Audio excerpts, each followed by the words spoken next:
My wife Emily and I have been married for 15 years. We have two amazing kids, a beautiful home, and what I thought was a happy, loving relationship. We've had our ups and downs, sure, but we've always talked through them, or so I thought. About 6 months ago, things started to feel off. Emily became more distant. She'd stay up late texting, often with a sly smile on her face that she'd quickly try to hide when I entered the room. I'd ask her who she was talking to, and she'd brush it off with a casual, "Oh, just a friend from work." I'm not naive. I've been around the block enough to know that something was fishy. The late-night texts became more frequent, and Emily became more defensive. I tried to talk to her, to express my concern, to say, "Hey, I'm feeling insecure. What's going on?" Her response? A laugh, a dismissive wave of her hand, and, "You're being ridiculous, honey. Relax." I did try to relax. I trusted her, but the pit in my stomach grew larger with each passing week. I started noticing things. The way she jumped when her phone buzzed, the hushed phone calls she'd take outside, the subtle changes in her appearance, like she was trying to impress someone else. Then came the work trip. Emily, who usually worked from home, had to go on site for a few days. The whole thing felt rushed and vague, and she was evasive about details. Alarm bells were screaming in my head. So I did something I'm not proud of. I went through her phone when she was in the shower.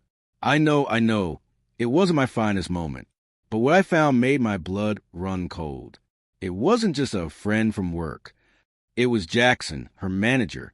The texts were explicit, sickening, and filled with pet names for each other. They'd been sleeping together for months. The work trip? A romantic getaway. I read through dozens of messages, each one a dagger to my heart, each one a confirmation of the lies she'd been feeding me. I felt rage, sadness, and a sickening sense of betrayal. But beneath it all, a cold calm descended upon me. I wasn't going to scream and shout. I wasn't going to beg her to stay.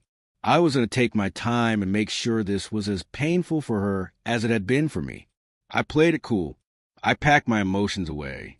For weeks, I acted as if nothing was wrong. I continued my routine. I had breakfast with the kids. I went to work. I had dinner with Emily. And I pretended I didn't know her secret. Meanwhile, I carefully started planning my next move, consulting with a lawyer and gathering every shred of evidence I could find. I wasn't just going for a divorce. I was going for everything. Then came the day I'd been preparing for. I had rehearsed it in my head 1,000,000 times. And finally, it was time. Emily came home from work as usual. She walked in, kissed me on the cheek, and asked about my day. Her eyes were bright. Her step was light. She was clearly happy and self-satisfied. I felt sick to my stomach seeing her so carefree, completely oblivious to what was coming. I simply said, "I need to talk to you." My voice was calm, almost attached. I handed her a thick manila envelope. She looked at me, confused. "What's this?" "Open it," I said. She opened the envelope and began to sort through the papers. Her face went from confusion to mild annoyance to complete and utter shock. She started with the printed screenshots of all her incriminating messages with her lover, each text highlighted in bright red. Jackson. Her face flushed. Then she saw the detailed record of our bank accounts and the proof of her infidelity as grounds for our divorce. Her breathing became ragged. She then picked up the documents that showed I had filed for full custody of our children. And finally, she saw the picture, a photo of her and Jackson, taken the weekend of the work trip, as they were checking into the hotel together. My lawyer had sent a private investigator who made sure we had irrefutable evidence of her infidelity. She froze. Her body stiffened, and her eyes widened in disbelief and horror. The color drained from her face. The smile, the self-satisfied smirk, all gone. In its place was a gaping maw of terror. I watched her silently, taking in her reaction. Finally, she looked up at me, her eyes filled with panic. How did you? I know everything, Emily. Everything you did, every lie you told, every disgusting, adulterous text you sent to that creep. And now it's over. Her voice rose. No, you can't do this. This is a mistake. Please, we can fix this. I looked at her, and the coldness I had felt for weeks washed over me. Fix what? The fact that you systematically and intentionally destroyed our marriage? The fact that you humiliated me and our children? There's nothing to fix. It's over. She stood there, trembling, tears streaming down her face, trying to grasp at straws. You're ruining my life, she wailed. I finally unleashed all the anger I had been holding back. You think I'm ruining your life? You're right, Emily, I am. But you know what? You're the one who destroyed this marriage. You're the one who cheated on me. You're the one who lied to me for months. So don't you dare try to play the victim now.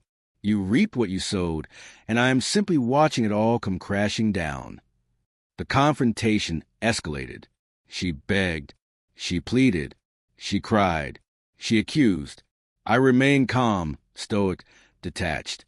I showed her the legal documents one by one, explaining exactly what I had done to dismantle her world. She was inconsolable. She called Jackson, screaming at him over the phone. Then she was screaming at me, and then she was silent. Finally understanding that there was absolutely nothing she could do, I watched as she spiraled. It was painful, but, God, it was also satisfying to know that she finally felt even a fraction of the pain she caused me. I've moved out. The kids are staying with me, and they're upset about everything, but I'm doing my best to keep them grounded. I know that my actions will have consequences, especially for our children. I plan on doing whatever I can to support them through this. I will always try to be the best father to them. I filed for divorce, and I'm not backing down. My lawyer says I have a strong case, and I intend to make sure she pays for what she did. So, did I take things too far? Was my revenge justified? Or should I have done things differently? I'm feeling a mix of anger, relief, and guilt, and I'm not sure where to go from here. So guys, if you all liked today's story, please like the video and subscribe to our channel. And don't forget to press the bell icon. Thank you for watching.